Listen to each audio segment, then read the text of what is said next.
امید تو یہی ہے کہ یہ جو عارضی جنگ بندی تھی انشاءاللہ یہ مستقل جنگ بندی میں اللہ کی توفیق سے تبدیل ہو جائے گی، لیکن اس دوران یہ سوال بہت اہم ہے کہ پاکستان کو ان مذاکرات سے کیا ملا اور ان مذاکرات کے دوران پاکستان کیا کچھ حاصل کر سکتا ہے۔ سب سے پہلی اور بنیادی چیز یہ ہے، میں سمجھتا ہوں کہ پوری دنیا میں انسانی قتل کو روکنے کے حوالے سے جو پاکستان کا کردار ابھر کے سامنے آیا ہے، اس سے بڑا اور کوئی دوسرا اعزاز نہیں ہو سکتا۔ نبی صلی اللہ علیہ وسلم نے فرمایا، اللہ تعالیٰ نے بھی یہی بات سمجھائی کہ انسانی جانوں کے تحفظ کے سلسلے میں اگر کسی نے ایک انسان کی جان بچائی گویا اس نے ساری انسانیت کی جان بچائی۔ تو میں پاکستان کے لیے مسلمان امت کا ایک ملک ہونے کے ناطے سب سے بڑا اعزاز یہ سمجھتا ہوں کہ پاکستان انسانوں کے قتل عام کا جو منصوبہ تھا اس کو روکنے میں اپنا کردار ادا کر رہا ہے اور اللہ اس کو پذیرائی دے رہا ہے۔ دوسرا میں یہ سمجھتا ہوں کہ اللہ تعالیٰ نے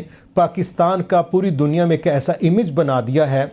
کہ اس خطے کے اندر اسپیشلی قطر کے اندر اسرائیل کے حملے، ایران کے اندر اسرائیل کے حملے، لبنان کے اندر اسرائیل کے حملے، اور اسی طرح ہم باقی ممالک میں بھی اسرائیل کے ڈائریکٹ انڈائریکٹ حملوں کی بنیاد پر دیکھ کے کہہ سکتے ہیں کہ پاکستان اس خطے میں وہ واحد ملک ہے اللہ کی توفیق سے جس کو پوری دنیا نے اسرائیل کے مقابلے میں بھی ہر لحاظ سے محفوظ سمجھا۔ یہی وجہ ہے کہ وہ ملک جس کے اندر پوری دنیا سمجھتی تھی دہشت گردی بہت زیادہ ہے، یہاں لوگوں کی جان مال محفوظ نہیں ہے، آج امید ہے کہ جب یہ مذاکرات کا فائنل راؤنڈ ہوگا تو یہ خبریں بھی زیر گردش ہیں کہ ممکن ہے یہاں پر ترکی کے ذمہ دار، امریکہ کے ذمہ دار، سعودیہ کے ذمہ دار، قطر کے ذمہ دار، ایران کے ذمہ دار، گویا ان بڑے بڑے ممالک کے ذمہ داران کا پاکستان آنا اس بات کی دلیل ہے کہ دنیا پاکستان کو پہلے سے کئی گنا زیادہ محفوظ تصور کرتی ہے۔ پھر ایک اور چیز ہم دیکھتے ہیں کہ پاکستان کو صرف محفوظ ملک ہی تصور نہیں کیا جا رہا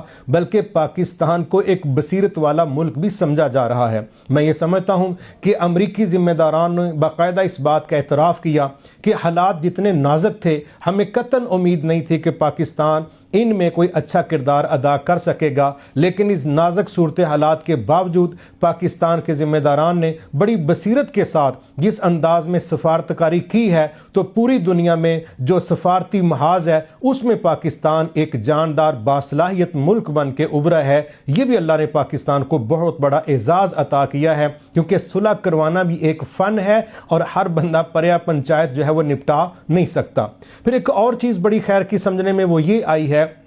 کہ پاکستان کے اندر اللہ تعالیٰ نے یہ پوٹینشل رکھی ہے کہ مہمان نوازی کے حوالے سے پوری دنیا کے صحافی جب پاکستان میں آئے تو سب نے اس بات کو تسلیم کیا کہ واقعی پاکستانیوں نے مہمان نوازی کا حق ادا کیا ہے۔ پھر بین الاقوامی ذمہ داران نے اس بات کو تسلیم کیا کہ پاکستان نے جس محنت کے ساتھ بصیرت کے ساتھ مذاکرات کی کامیابی کے لیے کام کیا ہے اس پر سب لوگ پاکستان کا شکریہ ادا کر رہے ہیں۔ یہ بھی پاکستان کی صلاحیتوں کا اعتراف ہے۔ پھر یہ بھی خیر والی بات تھی کہ جب پاکستان کے سرینا ہوٹل کے مالک نے کہا کہ اتنا بڑا خیر کا کام ہو رہا تھا تو ہم نے تو یہ کوشش کی اور یہی فیصلہ کیا کہ ہم نے اس کے بلز وصول ہی نہیں کرنے۔ یہ بھی پاکستانی لوگوں کا جو عالمی امن کے لیے کردار ہے اس میں اپنا وہ عمل کہ جو دلیل کے ساتھ مہمان نوازی کا حصہ بنتا ہے اس کو بھی ثابت کرتا ہے کہ پاکستان نے عالمی سطح پر ایک بڑے پن کا مظاہرہ کیا۔ پھر ایک اور چیز ہم بڑی خیر کی دیکھتے ہیں اور وہ یہ ہے کہ اللہ رب العزت نے اس مذاکرات کے نتیجے میں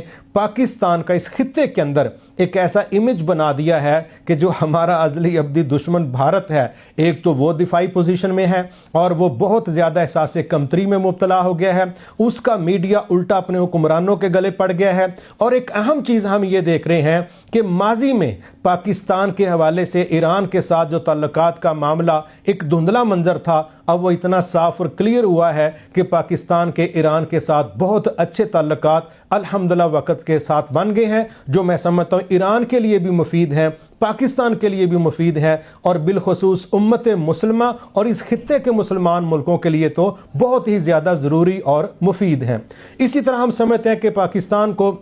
اللہ تعالیٰ نے ایک اور بڑا اعزاز یہ عطا فرمایا کہ پاکستان کی عوام نے ان دنوں بھرپور طریقے کے ساتھ اپنے ملک کے ساتھ یکجہتی کا، محبت کا جو اظہار کیا ہے، یہ بھی پوری قوم کے ایک پیج پر ہونے کی دلیل ہے۔ یہ چند ایک وہ چیزیں ہیں جو سمجھتا ہوں میں کہ دوران مذاکرات اللہ تعالیٰ نے پاکستان کو پلس پوائنٹس عطا کیے۔ یہی وجہ ہے کہ انہی دوران جب ہمارے ایک برادر اسلامی ملک نے کہا کہ میرا قرض واپس کرو، تو ایک اسلامی ملک جو ہمارا بھائی ہے وہ اپنا قرض واپس مانگ رہے ہیں، تو دو اسلامی ملک یعنی سعودی عرب اور قطر نے آگے بڑھ کے خود پیشکش کر کے انہوں نے کہا کہ جی آپ ہم سے $5 ارب وصول کریں، دینا حالانکہ ہم نے 3.5 ارب تھا، تو ان دو ملکوں نے $5 ارب خود ہمیں پیش کیا، اور مزید خبریں چل رہی ہیں کہ $8 ارب انشاءاللہ سعودی عرب پاکستان کو عنقریب دینے جا رہا ہے۔ میں یہ سمجھتا ہوں یہ وہ پلس پوائنٹس تھے جو مذاکرات کے دوران اللہ تعالیٰ نے پاکستان کو عطا کیے۔ گو کہ ایک لمبی بات ہے لیکن ڈیٹیل میں ہم انشاءاللہ اس پر بعد میں بات کریں گے۔ یہ چند وہ خیر کی چیزیں تھیں جس میں پاکستانی عوام کے مورال کا بلند ہونا، انٹرنیشنلی پاکستان کے امیج کا زبردست بننا، محفوظ ملک اور مضبوط ملک اور پاورفل ملک، اور ایک ایسا ملک کے جو عالمی معیار کے مطابق سفارتکاری میں اعلیٰ صلاحیتوں کا مالک ہے۔ یہ اللہ تعالیٰ نے وہ نعمتیں پاکستان کو عطا کی ہیں کہ جن پر جتنا بھی اللہ کا شکر ادا کیا جا سکے اتنا ہی کم ہے۔ ہم اللہ سے دعا کرتے ہیں اللہ اسلام آباد کو اسلام کے لیے انتہائی امن کی بنیاد پر مذاکرات کا ایک ایسا پلیٹ فارم بنا دے جہاں صرف مسلمانوں کے لیے نہیں بلکہ ساری انسانیت کے تحفظ اور دفاع کے لیے ایسے معاہدے کیے جائیں جن میں انسانیت کی جان، مال، عزت محفوظ ہو سکے، مظلوموں کی مدد ہو سکے اور ظالموں کے راستے روکے جا سکیں۔ بہت شکریہ۔